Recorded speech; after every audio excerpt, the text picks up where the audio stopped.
بسم الله الرحمن الرحيم.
إن الحمد لله نحمده ونستعينه ونستغفره ونعوذ بالله من شرور أنفسنا ومن سيئات أعمالنا.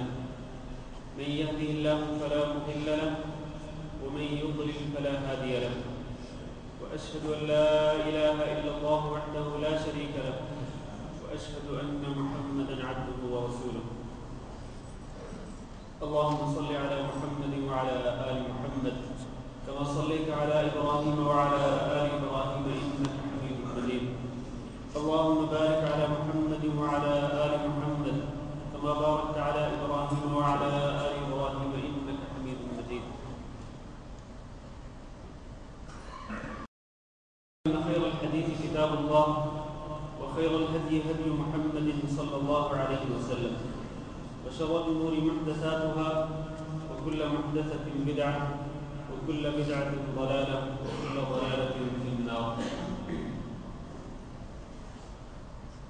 قابل صد احترام بھائیوں اور دوستوں اور نہایت لائق احترام ماؤں اور بہنوں،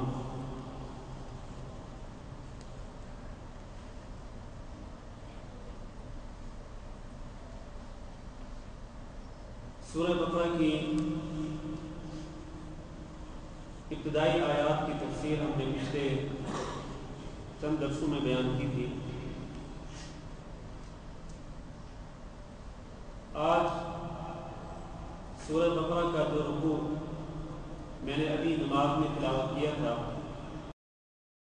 وہی رکوع آج کے ہمارے درس تفسیر کا موضوع ہے. اس سے پہلے جس طرح ہم پہلے بتلا چکے ہیں کہ اللہ رب العزت نے سورہ بقرہ کے آغاز میں، اس کی ابتدا میں 3 قسم کے لوگوں کا تذکرہ فرمایا.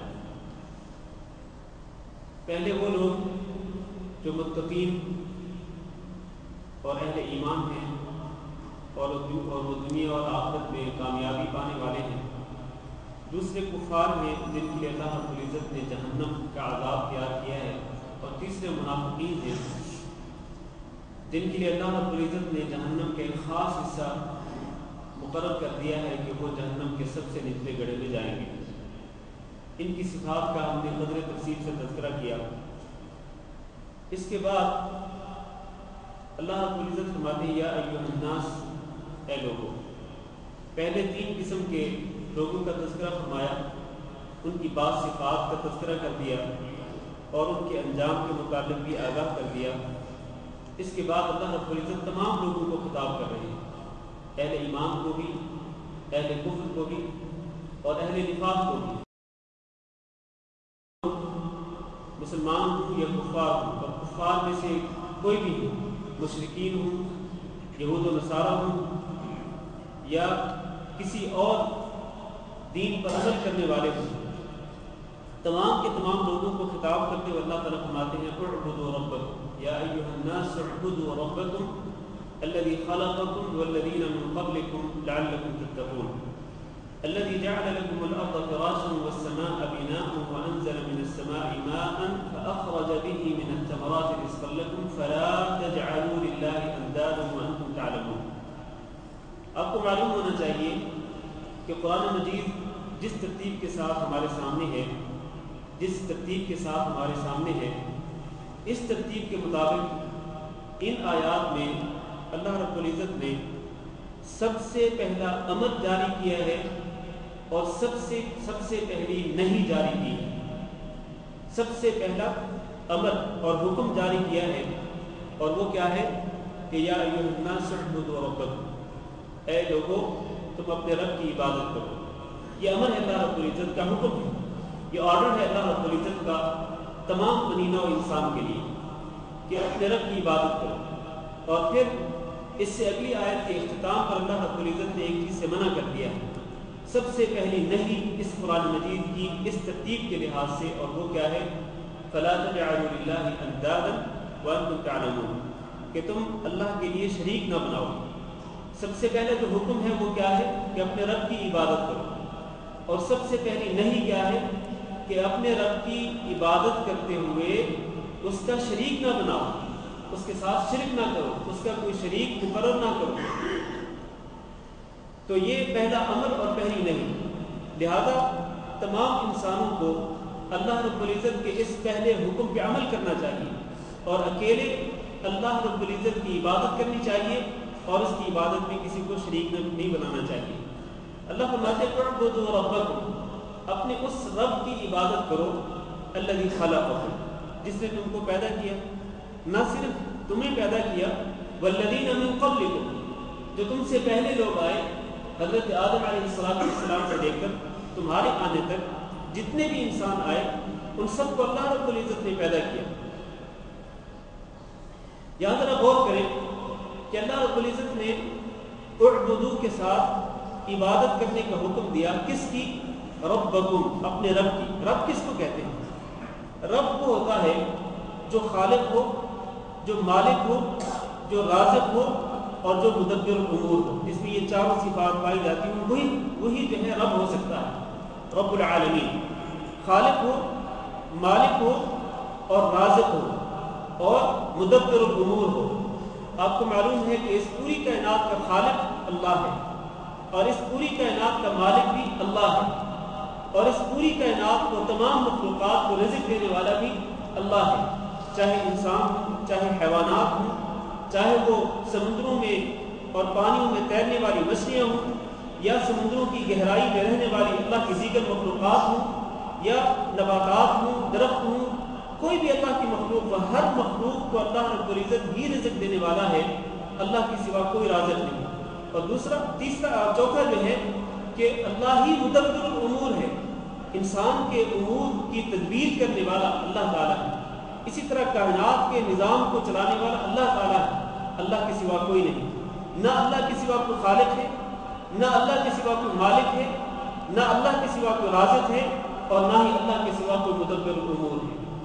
جس ذات کی یہ چاروں صفات ہیں وہی ذات ہی عبادت کے لائق ہے، اس کے سوا کوئی عبادت کے لائق نہیں ہے۔ اللہ تعالیٰ نے اپنی عبادت آخر میں اس کی ایک وجہ بیان کر دی کہ تم اکیلے اللہ تعالیٰ کی عبادت کیوں کرو اور اکیلے اللہ رب العزت کی عبادت کرنے کے تم پابند کیوں ہو؟ لعلکم تتقون، تاکہ تم بچ جاؤ۔ کس سے بچ جاؤ؟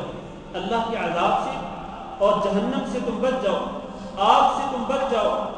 آگ اور جہنم سے اور اللہ کے عذاب سے بچنے کا واحد راستہ یہ ہے کہ تم اکیلے اللہ رب العزت کی عبادت کرو اور اس کی عبادت کے سوا کسی کی عبادت نہ کرو۔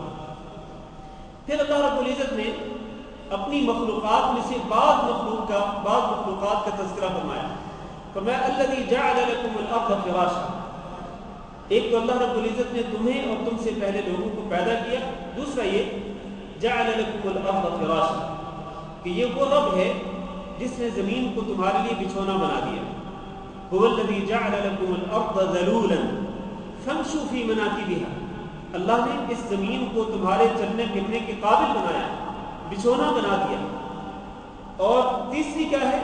وانزل من السماء ماء والسماء بناء، کہ اللہ تعالیٰ نے آسمان کو تمہارے اوپر چھت بنا دیا۔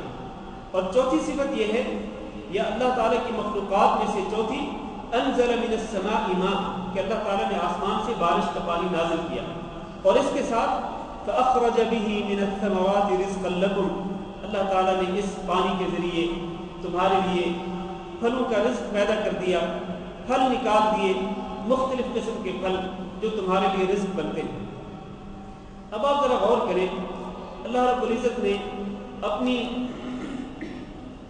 صفت خلق جو ہے، خالق ہونا اللہ رب العزت کا، اس میں اللہ رب العزت نے 4 چیزیں ذکر کی ہیں: انسانوں کو پیدا کرنا، زمین کو بچھانا، آسمان کو چھت بنانا، اور آسمان سے پانی نازل کر کے اس کے ذریعے پھلوں کو نکالنا۔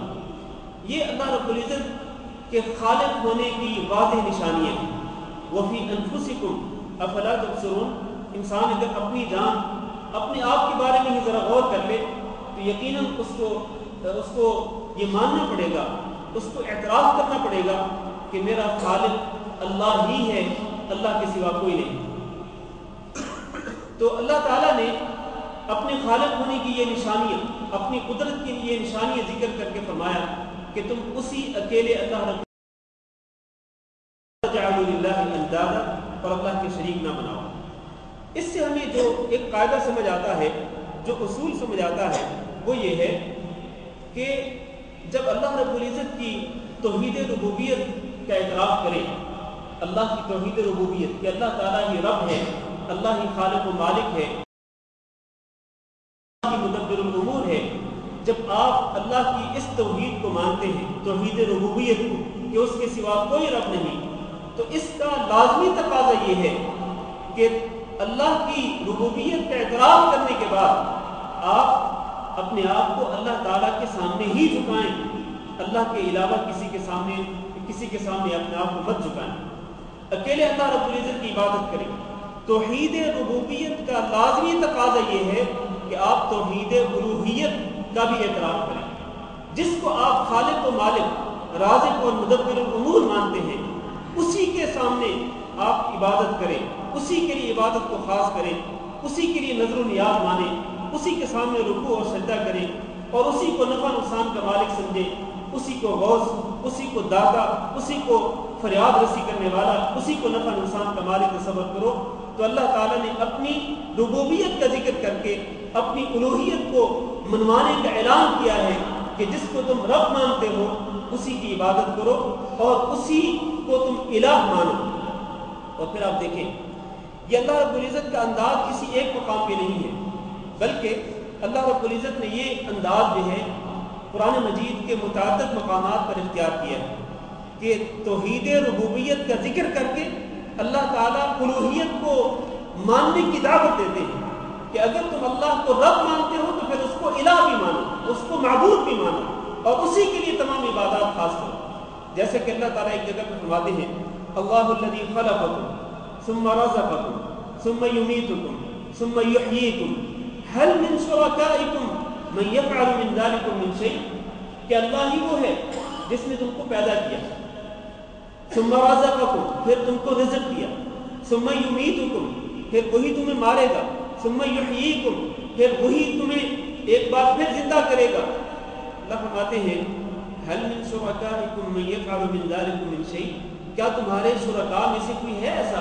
جو ان چاروں کاموں میں سے کوئی ایک کام کر سکتا ہو، پیدا کر سکتا ہو، رزق دے سکتا ہو، مار سکتا ہو، زندہ کر سکتا ہو؟ کوئی ہے ایسا؟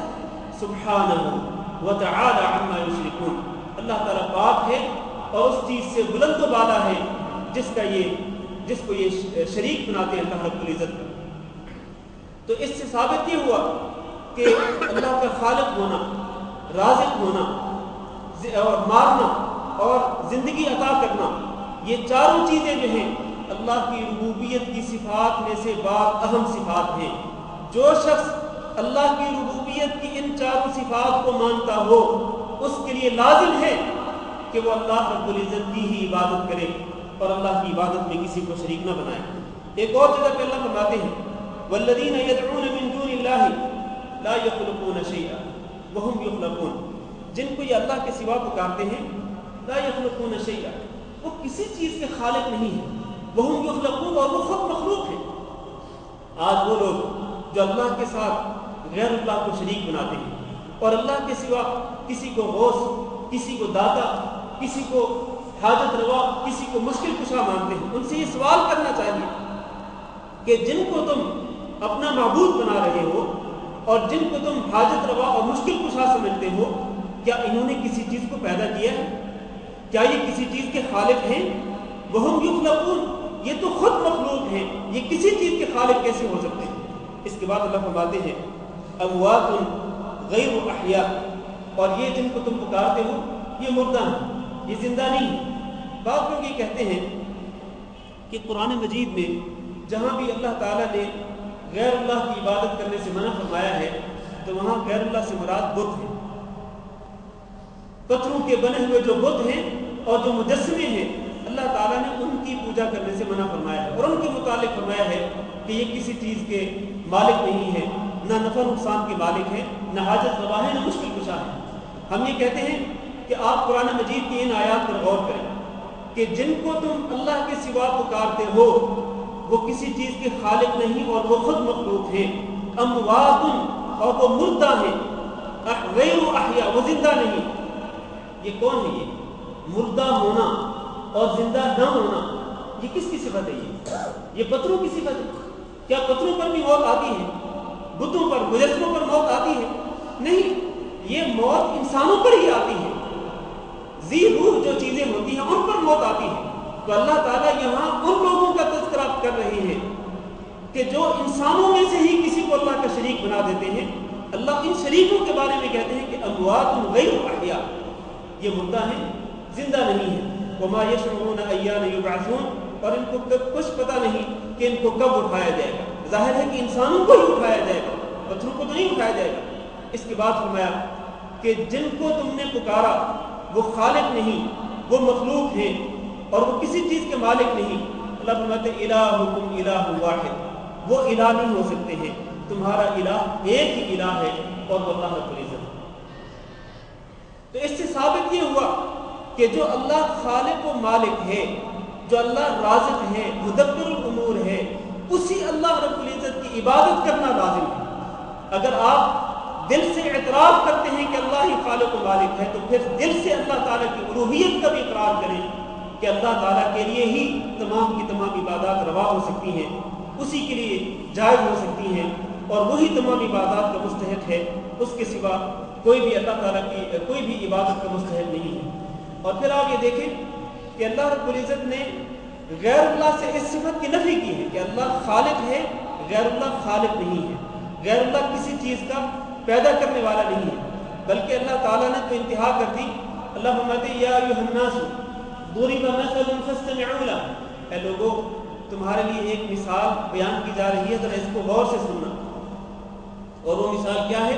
ان الذین تدعون من دون اللہ، جن کو تم اللہ کے سوا پکارتے ہو، لن یخلقوا ذبابا، وہ تو ایک مکھی بھی پیدا نہیں کر سکتے، ولو اجتمعوا له، چاہے وہ سارے کے سارے اکٹھے ہو جائیں، سب کے سب جمع ہو جائیں، سارے کے سارے جمع ہو کر بھی وہ ایک مکھی جیسے چھوٹے سے جانور کو بھی پیدا نہیں کر سکتے ہیں۔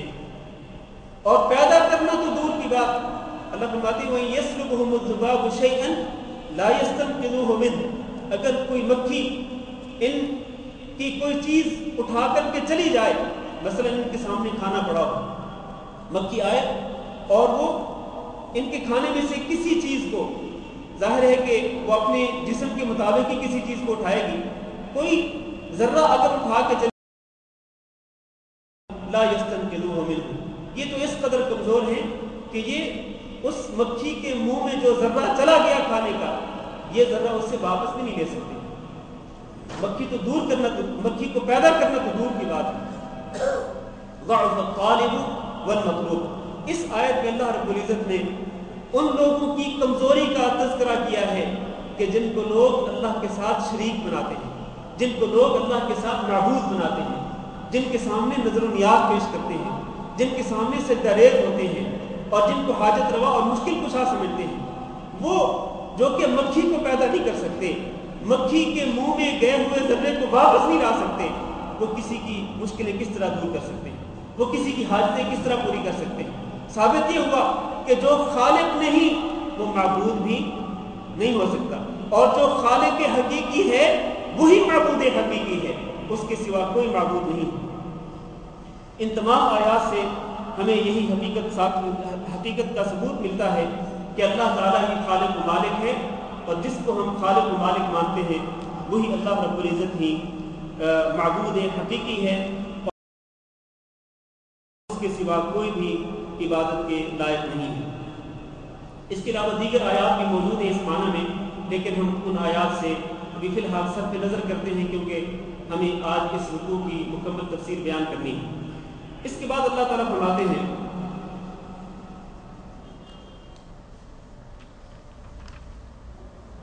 وَإِن كُنتُمْ فِي رَيْبٍ مِّمَّا نَزَّلْنَا عَلَىٰ عَبْدِنَا فَأْتُوا بِسُورَةٍ مِّن مِّثْلِهِ، اگر تمہیں شک ہو اس چیز کے بارے میں جس کو ہم نے اپنے بندے پر اتارا ہے، اور اللہ تعالیٰ نے اپنے بندے پر کس چیز کو اتارا؟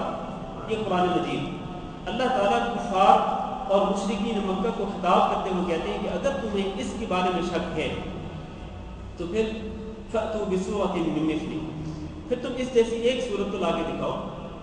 وَادْعُوا شُهَدَاءَكُم مِّن دُونِ اللَّهِ، اور صرف تم نہیں بلکہ تم اپنے تمام یاروں، تمام مددگاروں کو اکٹھا کر لو، سب مل کر قرآن کی ایک صورت جیسی صورت تو لا کر کے دکھاؤ۔ ان کنتم صادقین، اگر تم اپنے اس دعوے میں سچے ہو کہ یہ قرآن اللہ کا کلام نہیں ہے تو پھر اس جیسی ایک صورت تو لا کے دکھاؤ۔ یہ اللہ تعالیٰ نے چیلنج کیا۔ چیلنج کرنے کے بعد اللہ تعالیٰ اس کا جواب بھی خود ہی دیتے ہیں کہ فَإِن لَّمْ تَفْعَلُوا، اگر تم ایسا نہیں کر سکتے ہو، وَلَن تَفْعَلُوا، اور ہرگز نہیں کر سکو گے، فَاتَّقُوا النَّارَ الَّتِي وَقُودُهَا النَّاسُ وَالْحِجَارَةُ، پھر تم اس آگ سے ڈرو کہ جس کا ایندھن لوگ اور پتھر بننے والے ہیں، اُعِدَّتْ لِلْكَافِرِينَ، اور اس آگ کو کافروں کے لیے تیار کیا گیا ہے۔ یہاں ذرا غور کریں، اللہ تعالیٰ نے چیلنج کیا، پھر ان کی طرف سے جواب نہ آنے پر اللہ تعالیٰ نے ہی جواب دے دیا کہ إِن لَّمْ تَفْعَلُوا، اگر تم نہیں کر سکے، اگر تم قرآن کی صورت جیسی صورت نہیں لا سکے، وَلَن تَفْعَلُوا، اور ہرگز نہیں لا سکو گے، تو فَاتَّقُوا النَّارَ، تو پھر تم اس آگ سے ڈرو۔ مطلب یہ ہے کہ اگر تم اپنی اس روش سے باز نہیں آتے ہو، یہ جو روش تم نے اختیار کی ہے، ضد اور ہٹ درمی کی روش اختیار کی ہے، قرآن کو ماننے کے لیے تم تیار نہیں ہو، اور قرآن کے بارے میں تم شکوک و شبہات پھیلاتے ہو، کبھی یہ کہتے ہو کہ اس محمد صلی اللہ علیہ وسلم نے یہ قرآن کسی جادوگر سے حاصل کیا ہے، کسی انسان سے سیکھا ہے، اور کبھی اس کے بارے میں کچھ کہتے ہو، کبھی کچھ کہتے ہو۔ اللہ فرماتے ہیں اگر تم یہ روش نہیں چھوڑو گے، حالانکہ تم اس جیسی ایک صورت ہرگز نہیں لا سکتے ہو، تو پھر یقینی طور پر تمہارا انجام کیا ہے؟ جہنم ہے۔ تمہیں اس جہنم سے ڈرتے ہوئے، اللہ تعالیٰ کے عذاب سے ڈرتے ہوئے توبہ کرنی چاہیے، اور اس قرآن کی صداقت پر ایمان لانا چاہیے۔ اور ذرا آپ غور کریں، اللہ رب العزت نے صرف اسی مقام پر قرآن مجید کے متعلق یہ چیلنج نہیں کیا، بلکہ قرآن مجید کے دیگر کئی مقامات پر چیلنج کیا، اور سب سے پہلے اللہ رب العزت نے کتاب جیسی کتاب لانے کا چیلنج کیا۔ اللہ نے فرمایا فَأْتُوا بِكِتَابٍ مِّنْ عِندِ اللَّهِ هُوَ أَهْدَىٰ مِنْهُمَا أَتَّبِعْهُ إِن كُنتُمْ صَادِقِينَ، اگر تمہیں اس کتاب کی صداقت پر شک ہے تو پھر اس کتاب جیسی کتاب لاؤ۔ ظاہر ہے کہ وہ اس کتاب جیسی کتاب نہیں لا سکتے تھے۔ دوسرے مرحلے میں اللہ تعالیٰ نے جو چیلنج کیا وہ کیا تھا؟ اللہ فرماتے ہیں ام یقولون افتراہ قل فأتوا بعشر سور مثله مفتریات من عند اللہ وادعوا من استطعتم من دون اللہ ان کنتم صادقین، کہ تم اس کتاب جیسی کتاب نہیں لا سکتے ہو تو پھر اس کی 10 صورتوں جیسی 10 صورتیں ہی لا کے دکھا دو۔ ظاہر ہے کہ وہ اس سے بھی عاجز تھے، 10 صورتیں لانے سے بھی بے بس تھے، وہ نہیں کر سکتے تھے۔ پھر تیسرے مرحلے میں اللہ تعالیٰ نے جو چیلنج کیا وہ یہی تھا جو اس مقام میں ذکر کیا گیا ہے کہ فَأْتُوا بِسُورَةٍ مِّن مِثْلِهِ، اگر 10 صورتیں نہیں لا سکتے ہو تو ایک صورت ہی لا کے دکھاؤ۔ یہ 3 مراحل میں اللہ تعالیٰ نے چیلنج کیے، اور تینوں مراحل میں مکہ کے فصحاء، مکہ کے بلغاء، مکہ کے ادباء، تمام اہل عرب کے فصیح اللسان اور بلیغ اللسان جتنے ادیب تھے، جب ان کی طرف سے اللہ تعالیٰ کے ان 3 چیلنجوں کا جواب نہیں آیا تو پھر اللہ رب العزت نے خود ہی اس کا جواب دے دیا، اور وہ جواب کیا تھا؟ اللہ نے فرمایا قل لئن اجتمعت الانس والجن على ان يأتوا بمثل هذا القرآن لا يأتون بمثله ولو كان بعضهم لبعض ظهيرا، کہ اگر جن و انس سارے کے سارے مل جائیں اور سارے کے سارے مل کر کوشش کریں کہ اس قرآن جیسا قرآن لے کے آئیں، لا یأتون بمثلہ، اس قرآن جیسا قرآن نہیں لا سکتے، وَلَوْ كَانَ بَعْضُهُمْ لِبَعْضٍ ظَهِيرًا، اگرچہ یہ سارے آپس میں ایک دوسرے کی مدد کرنے والے کیوں نہ۔ آپ ذرا غور کریں، اللہ تعالیٰ نے مختلف انبیاء کو مختلف معجزات سے نوازا، مختلف معجزات سے نوازا اللہ تعالیٰ نے مختلف انبیاء کو، اور اللہ کا یہ قانون رہا ہے کہ اللہ تعالیٰ نے ہر نبی کو وہ معجزہ دیا کہ جس کے ساتھ وہ اپنی قوم کے لوگوں کو چیلنج کر سکتا تھا۔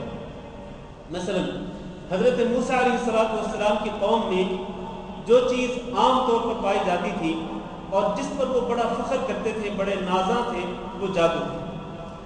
چنانچہ اللہ رب العزت نے حضرت موسیٰ علیہ السلام کو معجزہ بھی اسی قسم کا دیا کہ تمام کے تمام جادوگر جو بڑے بڑے چوٹی کے جادوگر تھے جن کو فرعون نے جمع کیا تھا، اللہ تعالیٰ نے موسیٰ علیہ السلام کو انہی جیسا ایک معجزہ دیا کہ اس معجزے کے سامنے ان تمام بڑے بڑے جادوگروں کو اللہ رب العزت کے سامنے سجدہ ریز ہونا پڑا۔ القی السحرۃ ساجدین قالوا آمنا برب العالمین، ان جادوگروں کے پاس کوئی چارہ کار نہ تھا سوائے اس کے کہ وہ اللہ کے سامنے سجدہ ریز ہوئے، اللہ تعالیٰ پر ایمان لانے کا انہوں نے اعلان کر دیا۔ حضرت عیسیٰ علیہ السلام کے زمانے میں طب مشہور تھی، اور بڑے بڑے جو یونانی حکماء ہیں وہ عیسیٰ علیہ السلام کے زمانے میں تھے۔ یہ لقمان اور یہ جالینوس اور یہ سقراط، یہ سارے کے سارے یونانی حکماء عیسیٰ علیہ السلام کے زمانے میں تھے۔ اللہ تعالیٰ نے عیسیٰ علیہ السلام کو معجزہ کیا دیا؟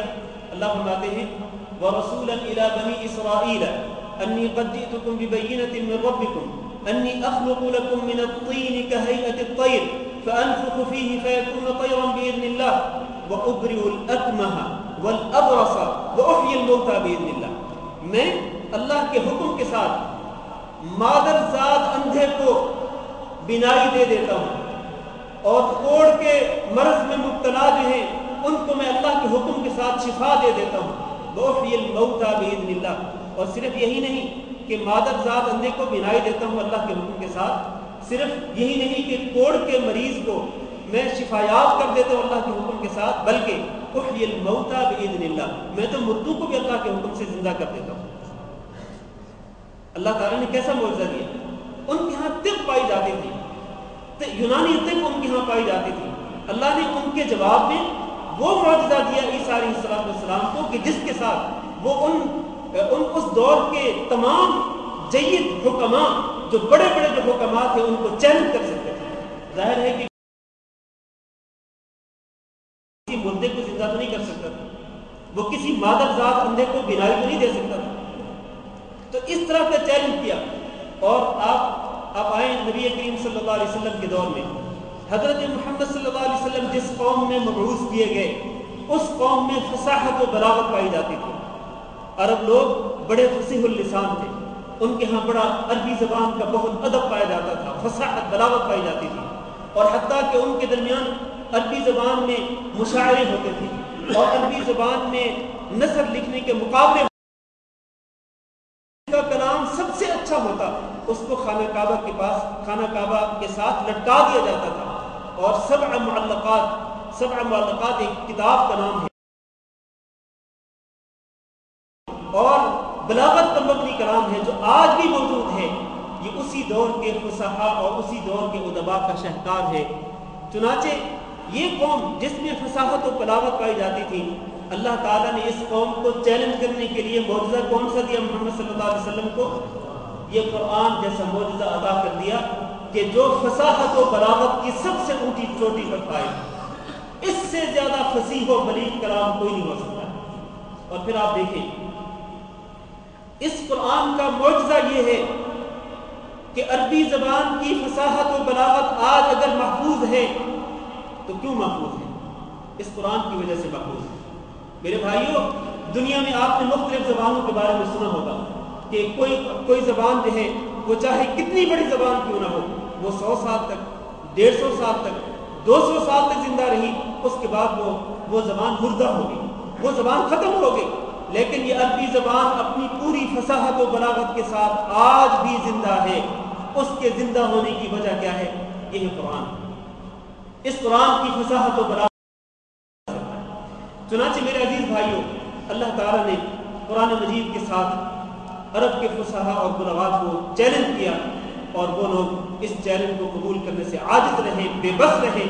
اس قرآن کی ایک صورت جیسی صورت بھی نہیں لا سکے، اور نہ ہی وہ قیامت تک لا سکیں گے۔ اس قرآن کا یہ قرآن جو ہے یہ معجزہ خالدہ ہے، ہمیشہ رہنے والا معجزہ ہے۔ اللہ نے فرمایا انا نحن نزلنا الذکر وانا له لحافظون، ہم نے اس قرآن کو نازل کیا اور ہم ہی اس کی حفاظت کرنے والے ہیں۔ قرآن مجید کے معجزوں میں سے، قرآن مجید کے معجزہ ہونے کی وجوہات میں سے ایک وجہ یہ بھی ہے کہ قرآن مجید میں اللہ تعالیٰ نے سابقہ امتوں کے قصے بیان کیے، سابقہ انبیاء کے قصے بیان کیے۔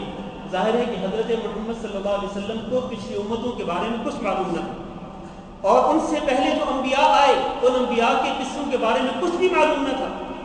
یہ قرآن کی صداقت ہے، یہ قرآن کی فصاحت و بلاغت ہے کہ اللہ تعالیٰ نے اس قرآن مجید کے اندر پچھلی امتوں کے قصے بیان کر دیے، پچھلے انبیاء کے قصے بیان کر دیا۔ آپ دیکھیں حضرت یوسف علیہ السلام کا پورا قصہ پوری تفصیلات کے ساتھ موجود ہے ایک پوری سورت کے اندر جس کا نام ہی سورہ یوسف۔ اسی طرح حضرت موسیٰ علیہ السلام کے واقعات کثرت کے ساتھ بار بار ان واقعات کو ذکر کیا جاتا ہے۔ حضرت ابراہیم علیہ السلام کا قصہ اور باقی انبیاء علیہ السلام کے قصے، یہ قرآن کے معجزہ ہونے کی دلیل ہے کہ اس میں پچھلی امتوں کے سچے واقعات موجود ہیں۔ اور پھر یہی نہیں بلکہ آپ ذرا غور کریں، قرآن مجید میں صرف پچھلی امتوں اور پچھلے انبیاء کے واقعات ہی نہیں بلکہ قرآن مجید نے مستقبل کے بارے میں جو پیشین گوئیاں کی، وہ پیشین گوئیاں ہو بہو حرف بحرف سچی ثابت ہوئی۔ ان میں سے ایک پیشین گوئی کا میں صرف مثال کے طور پر تذکرہ کرتا ہوں۔ اللہ تعالیٰ نے سورۃ الروم کے شروع میں فرمایا الف لام میم غلبت الروم فی ادنى الارض وهم من بعد غلبهم سيغلبون في بضع سنين لله الامر من قبل ومن بعد ويومئذ يفرح المؤمنون بنصر الله ينصر من يشاء وهو العزيز الرحيم۔ اللہ فرماتے ہیں کہ رومی مغلوب ہو گئے۔ آپ کو معلوم ہے کہ نبی کریم صلی اللہ علیہ وسلم کے عہد میں آپ کی حیات مبارکہ میں دو سپر پاورز تھیں، ایک روم کی پاور، روم کی سلطنت، اور دوسری فارس کی سلطنت۔ یہ دو بڑی طاقتیں تھیں، دو بڑی مملکتیں تھیں۔ اللہ فرماتے ہیں غلبت الروم، رومی مغلوب ہو گئے۔ ہوا یہ تھا کہ جب ہجرت حبشہ کا دور تھا، مسلمان مکہ مکرمہ کو چھوڑ کر حبشہ کی طرف ہجرت کر کے گئے تھے، انہی دنوں کے اندر، انہی ایام میں ہوا یہ کہ فارس نے یعنی فارسی فوج نے روم کی فوج پہ حملہ کر دیا، اور فتوح در فتوحات حاصل کرتے گئے، حتیٰ کہ فارسیوں کی فوج جو ہے وہ مصر کے باڑوں تک پہنچ گئی۔ اور یہاں مشرکین نے یہ کہنا شروع کر دیا تھا کہ آج کے بعد جب کہ یہ فارسیوں نے فتح حاصل کر لی ہے تو اس کے بعد کبھی بھی رومی جو ہے وہ پھر سے زندہ نہیں ہو سکتے ہیں اور یہ پھر سے واپس نہیں آ سکتے۔ اللہ تعالیٰ نے ان رومیوں کے بارے میں کیا پیشکش کی، پیشین گوئی کی۔ اللہ فرماتے ہیں وَهُمْ مِنْ بَعْدِ غَلَبِهِمْ سَيَغْلِبُونَ، مغلوب ہونے کے بعد یہ دوبارہ غالب آئیں گے۔ یہ بہت بڑی پیشین گوئی تھی میرے بھائی۔ کیوں؟ اس لیے کہ مسلمان فطری طور پر یہ جو رومی تھے، چونکہ ان کا جو دین تھا وہ دین عیسیٰ تھا، عیسیٰ علیہ السلام کے دین پر چلنے والے تھے یہ رومی، یہ نصارہ تھے۔ مسلمان ان نصارہ کے قریب تھے، اور چونکہ نصارہ آخرت پر ایمان رکھتے تھے، اس لیے مسلمانوں کی ان کے ساتھ قربت بھی تھی نصارہ کے ساتھ۔ لہذا جب اللہ تعالیٰ کی طرف سے یہ پیشین گوئی ہوئی کہ یہی رومی جو ہیں جو آج مغلوب ہو چکے ہیں، اس غلبے کے بعد پھر سے یہ فتح حاصل کر لیں گے، اس پر مشرکین کو بہت پریشانی ہوئی، اور بلکہ مشرکین نے مذاق اڑانا شروع کر دیا مسلمانوں کا کہ دیکھو یہ کس طرح یہ کلام ہے، یہ کیسا اللہ تعالیٰ کا کلام ہے، اللہ کہ یہ رومی پھر سے غالب آ جائیں گے۔ مسلمانوں کا مذاق، اور اللہ نے فرمایا فی بضع سنین، چند سالوں کے اندر یہ رومی پھر غالب آ جائیں گے فارسی۔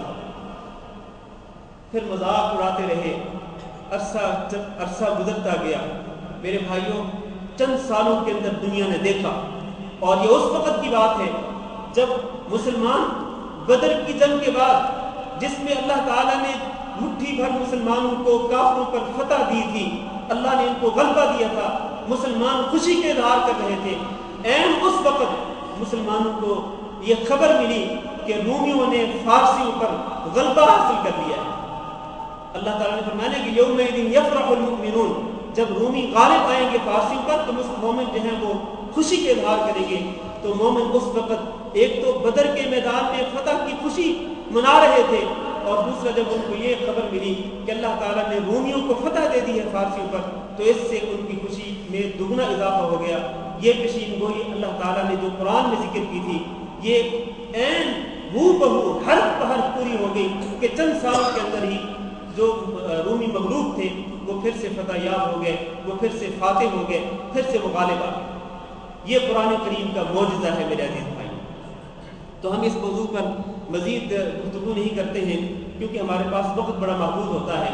خلاصہ یہ ہے کہ اللہ رب العزت نے ان آیات کے اندر دو آیات کے اندر اللہ تعالیٰ نے مشرکین کے اور عرب کے فصحاء اور بلغاء کو چیلنج دیا قرآن مجید کی فصاحت و بلاغت کے ساتھ، جس کا انہوں نے یقینی طور پر جواب نہیں دیا۔ اس سے آگے بڑھتے ہیں، اللہ فرماتے ہیں فاتقوا النار التي وقودها الناس والحجارہ، اس آگ سے ڈرو کہ جس کا ایندھن لوگ بننے والے ہیں اور پتھر بننے والے ہیں۔ پتھروں کو جہنم کی آگ کا ایندھن کیوں بنایا جائے گا؟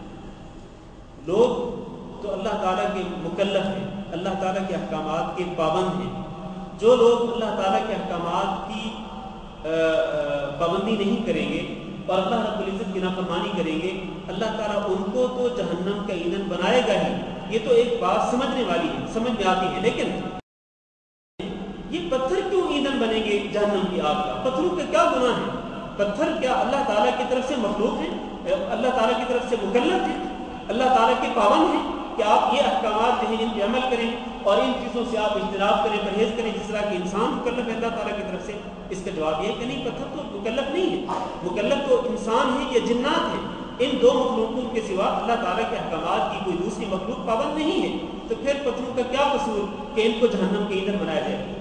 میرے بھائیوں، اس کا جواب یہ ہے کہ ان پتھروں سے مراد وہ پتھر ہیں جن کی وہ پوجا کیا کرتے تھے۔ انکم وما تعبدون من دون اللہ حصب جہنم انتم لہا واردون، تم اور تمہارے وہ معبود جن کی تم پوجا کرتے ہو، اور ظاہر ہے کہ اس وقت مشرکین ان پتھروں کے بنے ہوئے بتوں کی پوجا کرتے تھے۔ اللہ نے فرمایا تم بھی جہنم میں جانے والے ہو، اور یہ پتھر جو ہیں جن کی تم پوجا کرتے ہو یہ بھی جہنم میں ڈالے جائیں گے، تاکہ اس دن یہ ثابت ہو جائے، تاکہ مشرکین اپنی آنکھوں سے دیکھ لیں کہ جن کو دنیا کے اندر یہ معبود سمجھتے تھے، جن کو نفع نقصان کا مالک سمجھتے تھے، جن کو حاجت روا اور مشکل کشا تصور کیا کرتے تھے، جن کے سامنے نظر و نیاز پیش کیا کرتے تھے، یہ کسی بھی چیز کے مالک نہیں ہیں۔ تبھی تو یہ چونکہ مالک نہیں ہے کسی چیز کے، تبھی تو اللہ تعالیٰ کے حکم کے مطابق ان کو جہنم کے ایندھن بنا دیا گیا۔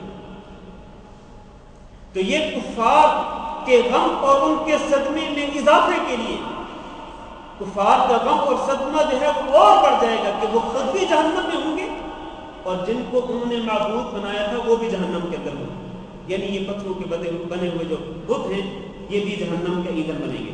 اس کے بعد اللہ فرماتے ہیں اعدت للکافرین، اس جہنم کو اللہ تعالیٰ نے تیار کیا کافروں کے لیے۔ یہاں پر ایک بہت ہی اہم مسئلہ ہے جس مسئلے کی طرف میں آپ کی توجہ مبذول کرانا چاہتا ہوں۔ اعدت للکافرین، یہ جہنم کافروں کے لیے تیار کی گئی ہے۔ اور قرآن مجید کے دیگر بھی مقامات پر اللہ تعالیٰ نے جنت کے متعلق فرمایا کہ اعدت للمتقین، کہ یہ جنت جو ہے یہ تیار کر دی گئی ہے متقین کے لیے۔ جہنم یہ اعدت جو ہے یہ ماضی کا صیغہ ہے کہ جہنم کو تیار کر دیا گیا ہے، جنت کو تیار کر دیا گیا ہے۔ اس کا معنی یہ ہے کہ یہ جہنم اور جنت اور دوزخ یہ دونوں اس وقت موجود ہیں، یہ تیار کر دی گئی ہیں، اللہ تعالیٰ کی طرف سے پیدا کر دی گئی ہیں۔ جہنم کے اندر اللہ تعالیٰ کا عذاب اور جنت کے اندر اللہ تعالیٰ کی نعمتیں، یہ دونوں چیزیں موجود ہیں، اللہ تعالیٰ نے ان کو پیدا کر دیا ہوا ہے۔ ایک تو یہ دلیل ہے اعدت میں جو ماضی کا صیغہ ہے، یہ اس کی دلیل ہے کہ یہ دونوں چیزیں اب بھی موجود ہیں۔ یہ اور اس میں ان لوگوں کی تردید ہے جو یہ کہتے ہیں کہ نہیں، جنت و دوزخ اس وقت موجود نہیں ہے، قیامت کے دن جب قائم ہوگا تو اللہ تعالیٰ دوزخ کو بھی پیدا کرے گا اور جنت کو بھی پیدا کرے گا۔ اور ان لوگوں کا دعویٰ یہ ہے، کہتے ہیں دیکھیں اس وقت جبکہ ابھی دنیا موجود ہے. اب اس وقت جہنم اور دوزخ کو، جہنم اور جنت کو پیدا کرنے کا کیا مقصد ہے؟ میں ان بچوں سے گزارش کرتا ہوں، بچوں سے گزارش ہے کہ ذرا تھوڑا سا صبر کریں. ابھی درس جاری ہے، جب درس ختم ہوگا انشاءاللہ سوال و جواب کے لیے ہم وقت دیں گے تو انشاءاللہ اس وقت آپ یہ تقسیم کر لیں. تھوڑا سا صبر کر لیں. ان لوگوں کا دعویٰ یہ ہے، یہ کہتے ہیں کہ جہنم اور جنت جو ہے، اگر اللہ تعالیٰ نے ابھی دنیا کی موجودگی میں ہی ان دونوں کو پیدا کر دیا ہے تو بتلائیں یہ جہنم اور جنت کا فائدہ کیا ہے؟ یہ فضول اللہ تعالیٰ نے پیدا کر دی. یہ ان لوگوں کا دعویٰ ہے جو کہتے ہیں کہ یہ اس وقت موجود نہیں ہے اور ان کو قیامت کے دن پیدا کیا جائے گا. میرے عزیز بھائیوں، اس سوال کا جواب اور ان کے اس اعتراض کا ایک تو یہی جواب ہے کہ اللہ تعالیٰ نے ماضی کا صیغہ استعمال کیا ہے کہ اعدت للکافرین اعدت للمتقین، جہنم کو تیار کر دیا گیا ہے کافروں کے لیے اور جنت کو تیار کر دیا گیا متقین کے لیے.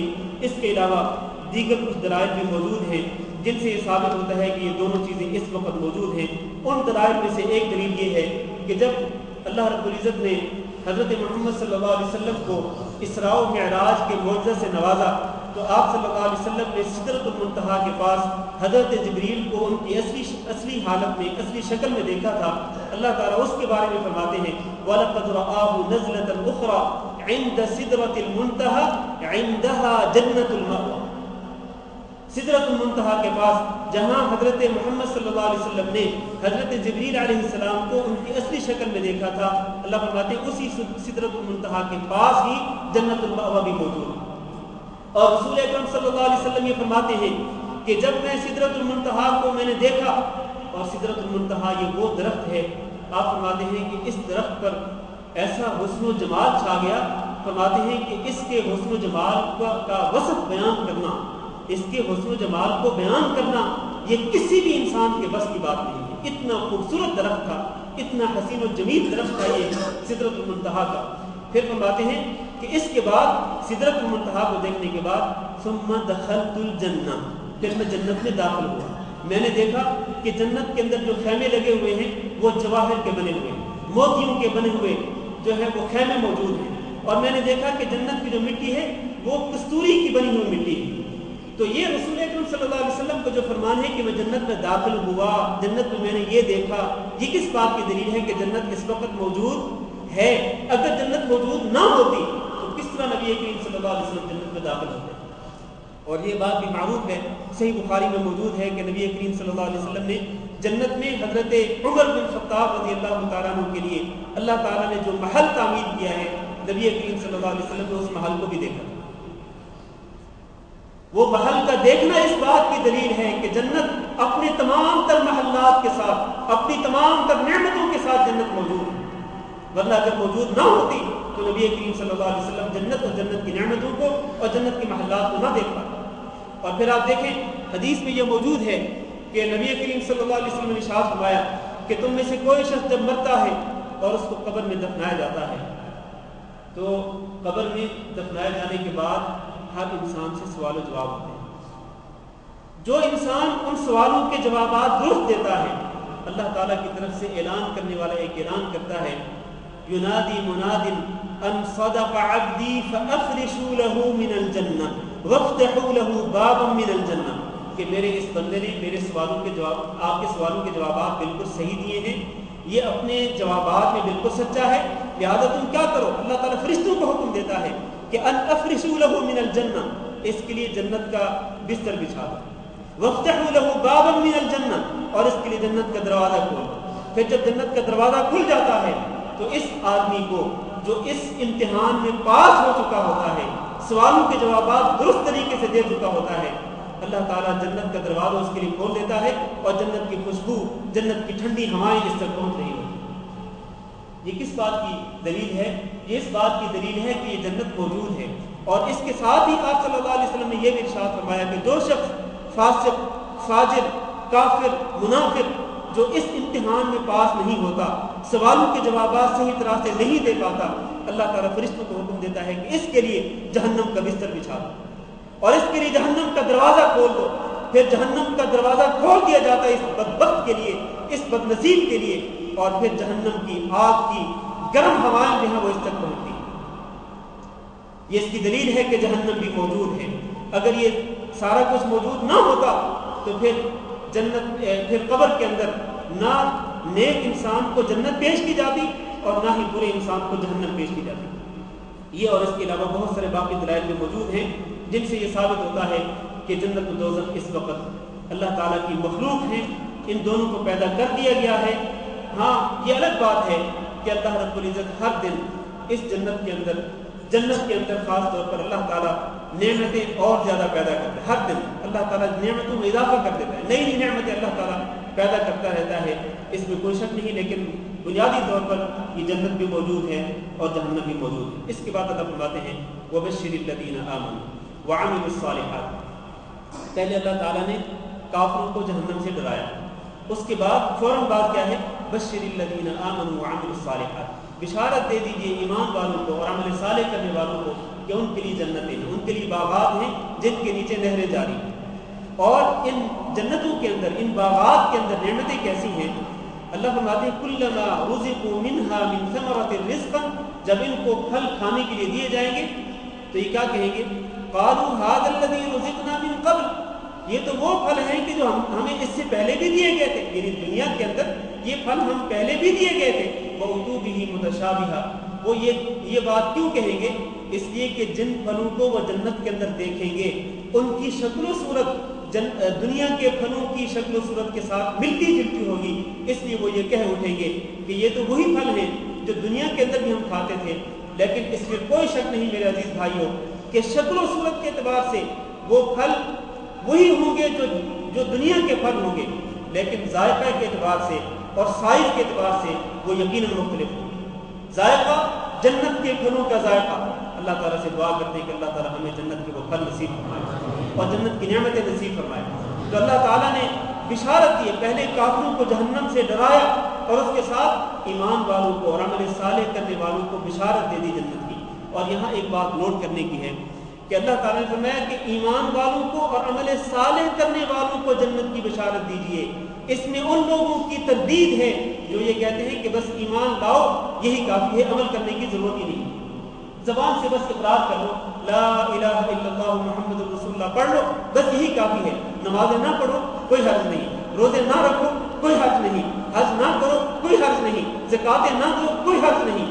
ہم کہتے ہیں کہ نہیں، جو شخص سچا مومن ہوگا اس کے سچا مومن ہونے کی نشانی ہی یہ ہے کہ وہ عمل صالحات پر بھی عمل کرتا ہوگا، وہ نیک اعمال سر انجام دیتا ہوگا، نیک اعمال کرتا ہوگا۔ ورنہ اگر وہ نیک اعمال نہیں کرتا تو پھر اس کو اپنے ایمان کا بھی جائزہ لینا پڑے گا کہ کیا اس کا ایمان سچا ہے یا جھوٹا ہے۔ وہ جس اللہ رب العزت پر ایمان لاتا ہے وہی اللہ ہی تو نمازیں پڑھنے کا حکم دیتا ہے، وہی اللہ ہی تو روزے رکھنے، حج کرنے، زکوٰۃ دینے اور دیگر احکامات کے بارے میں اللہ تعالیٰ انسان کو پابند بناتا ہے۔ اگر یہ اللہ تعالیٰ پر سچا ایمان رکھتا ہے تو پھر اللہ تعالیٰ کے احکامات پر بھی عمل کرنے والا ہوگا، ورنہ اگر یہ عمل نہیں کرتا ہے، عمل صالح نہیں کرتا تو پھر اس کو اپنے ایمان کا جائزہ لینا پڑے گا۔ اللہ فرماتے ہیں یہ جنات وہ ہوں گی کہ لہم فیہا ازواج مطہرہ، ان جنات کے اندر ان ایمان والوں کے لیے اور عمل صالح کرنے والوں کے لیے پاک بیویاں ہوں گی۔ پاک بیویاں مطلب یہ ہے کہ بول و براز سے پاک اور حیض و نفاس کی نجاستوں سے بالکل پاک بیویاں ہوں گی۔ وہم فیہا خالدون، اور یہ اہل ایمان اور عمل صالح کرنے والے اس طرح کی جنات میں کہ جن میں پھل بھی ہوں گے اور جن میں اللہ تعالیٰ کی وہ نعمتیں ہوں گی کہ جن کے بارے میں آج کوئی شخص تصور بھی نہیں کر سکتا ہے، اور جن نعمتوں کے اندر پاک باز بیویاں بھی ہوں گی، ان نعمتوں کے اندر یہ ہمیشہ ہمیشہ رہیں گے اور ان جنتوں سے ان کو نکالا نہیں جائے گا۔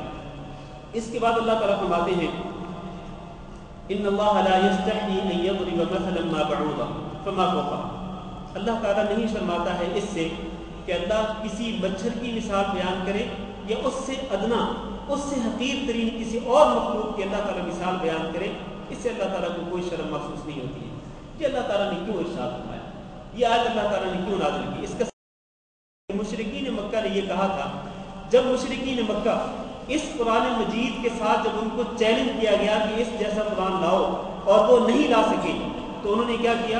اس قرآن پر اعتراضات کرنا شروع کر دیے، کہنے لگے یہ قرآن کیسا اللہ کا کلام ہے کہ اس میں اللہ تعالیٰ نے مکھی کی مثالیں بیان کی ہیں اور کہیں اللہ تعالیٰ مکڑی کی مثالیں بیان کرتا ہے، یہ تو حقیر قسم کی چیزیں ہیں، ان حقیر قسم کی چیزوں کو اس قرآن مجید کے اندر ذکر نہیں کرنا چاہیے تھا. اور ویسے بھی اللہ رب العزت تو خالق ہے، مالک ہے، رب العالمین ہے. اللہ کی شایان شان نہیں ہے کہ اللہ مکھی اور مکڑی جیسی مثالیں بیان کرے. یہ تو اللہ کی شان کے خلاف ہے. یہ اعتراض کن لوگوں نے کیا تھا؟ اعتراض کیا تھا مشرکین نے، کفار مکہ نے. اللہ تعالیٰ نے ان کا جواب دیا ان اللہ لا یستحیی ان یضرب مثلا ما بعوضۃ فما فوقها. اللہ تعالیٰ کو کوئی شرم محسوس نہیں ہوتی. اللہ تعالیٰ بالکل حیا نہیں کرتا اس بات سے کہ اللہ تعالیٰ مچھر کی مثال بیان کرے یا اس سے ادنا، اس سے حقیر تر کسی اور مخلوق کی اللہ تعالیٰ مثال بیان کرے. دیکھنا یہ ہے کہ کیا مثال فٹ ہو رہی ہے یا نہیں ہو رہی. اللہ تعالیٰ نے جہاں مکھی کی مثال بیان کی وہاں اللہ تعالیٰ نے اللہ کے علاوہ جن کو یہ معبود بناتے تھے ان کی کمزوری کو ثابت کیا ہے. اور اسی طرح جہاں مکڑی کی مثال بیان کی وہاں اللہ تعالیٰ نے یہ فرمایا کہ مکڑی جو گھر بناتی ہے وہ سب سے کمزور گھر ہوتا ہے اور اس گھر کے اندر مکڑی کسی کو پناہ نہیں دے سکتی ہے.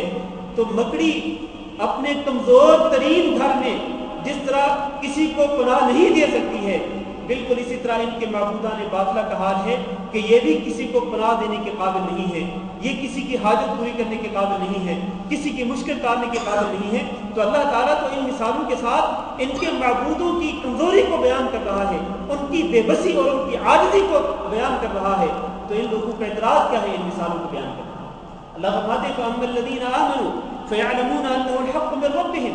جو لوگ ایمان لائے ہیں وہ جانتے ہیں کہ یہ مثالیں بالکل برحق ہیں، اللہ کے کلام کا حصہ ہیں بالکل. وَأَمَّا الَّذِينَ كَفَرُوا اور رہے کفار تو وہ کیا کہتے ہیں فَيَقُولُونَ مَاذَا أَرَادَ اللَّهُ بِهَذَا مَثَلًا. وہ یہ کہتے ہیں کہ اللہ تعالیٰ کو اس جیسی مثالوں سے کیا سروکار ہے. اللہ جواب دیتے ہیں یضل به كثيرا ويهدي به كثيرا. اس جیسی مثالیں بیان کر کے اللہ تعالیٰ بہت سارے لوگوں کو گمراہ کرتا ہے اور بہت سارے لوگوں کو اللہ تعالیٰ ہدایت دے دیتا ہے. وما يضل به الا الفاسقين اور اللہ تعالیٰ اس جیسی مثالیں بیان کر کے فاسقوں کو ہی گمراہ کرتا ہے. فاسق کون ہوتے ہیں؟ یہ میرے آج کے درس کا آخری حصہ ہے، ذرا توجہ سے سنیں. ما يضل به الا الفاسقين. اللہ تعالیٰ فاسقوں فاجروں کو ہی گمراہ کرتا ہے. یہ مکھی، مچھر اور مکڑی کی مثالیں بیان کر کے یہ فاسق کون ہیں؟ اللہ فرماتے ہیں الذين ينقضون عهد الله من بعد ميثاقه. یہ فاسق و فاجر وہ ہیں کہ جو اللہ تعالیٰ سے پختہ عہد کرنے کے بعد اس کو توڑ ڈالتے ہیں. یہ پختہ عہد کون سا ہے؟ یہ وہ عہد ہے جس کو عہد ارسطو بربکم کہا جاتا ہے کہ اللہ رب العزت نے حضرت آدم علیہ السلام کو جب پیدا کیا تو اللہ تعالیٰ نے ان کی پشت پر ہاتھ پھیر کر ان کی نسل سے پیدا ہونے والے جتنے بنو آدم تھے اللہ تعالیٰ نے ان کی روحوں کو اپنے سامنے کھڑا کر دیا. بنو آدم کی روحوں کو اپنے سامنے کھڑا کر دیا اور پھر اللہ نے کیا فرمایا وَإِذْ أَخَذَ رَبُّكَ مِنْ بَنِي آدَمَ مِنْ ظُهُورِهِمْ ذُرِّيَّتَهُمْ وَأَشْهَدَهُمْ عَلَىٰ أَنفُسِهِمْ أَلَسْتُ بِرَبِّكُمْ. کیا میں تمہارا رب نہیں ہوں؟ قالوا بَلَىٰ. ان تمام کی تمام روحوں نے آدم علیہ السلام کی نسل سے پیدا ہونے والے تمام انسانوں نے قیامت تک جتنے انسان آئیں گے سب کے سب انسانوں کی روحوں نے بیک آواز کہا بلا اللہ کیوں نہیں تو ہی ہمارا رب. یہ عہد کر رکھا ہے ہر انسان نے اللہ تعالیٰ سے. اللہ تعالیٰ ایسے لوگوں کا تذکرہ فرما رہا ہے کہ الذین ینقضون عہد اللہ من بعد میثاقہ. انہوں نے عالم ارواح کے اندر اللہ سے عہد کیا تھا کہ اللہ تجھے ہی رب مانیں گے، تیری ہی عبادت کریں گے. لیکن یہ ظالم فاسق لوگ ایسے ہیں کہ جنہوں نے اللہ تعالیٰ سے پختہ عہد کرنے کے بعد اس کو توڑ ڈالا. یہ فاسقوں کی پہلی صفت. دوسری صفت کیا ہے وَيَقْطَعُونَ مَا أَمَرَ اللَّهُ بِهِ أَن يُوصَلَ. اور یہ قطع کرتے ہیں اس چیز کو جس کو اللہ تعالیٰ نے ملانے کا حکم دیا، جس کو اللہ تعالیٰ نے جوڑنے کا حکم دیا. جس چیز کو اللہ تعالیٰ نے جوڑنے کا حکم دیا یہ اس چیز کو توڑ دیں. اور وہ کون سی چیز؟ آپ سے سوال ہے اللہ تعالیٰ نے کس چیز کو جوڑنے کا حکم دیا؟ جی صلہ رحمی. اللہ تعالیٰ نے رشتہ داروں کے ساتھ تعلقات استوار کرنے، رشتہ داروں کے ساتھ تعلقات خوشگوار بنانے، رشتہ داروں کے ساتھ حسن سلوک کرنے کا حکم دیا ہے. یہ رشتے کو جوڑنے کا حکم دیا ہے. لیکن یہ فاسق لوگ وہ ہیں کہ جس چیز کو اللہ نے جوڑنے کا حکم دیا یہ اس چیز کو توڑتے ہیں. میرے عزیز بھائیوں یہ قطع رحمی کرنا بہت بڑا گناہ ہے. یہ فاسقوں کی صفت تو ہو سکتی ہے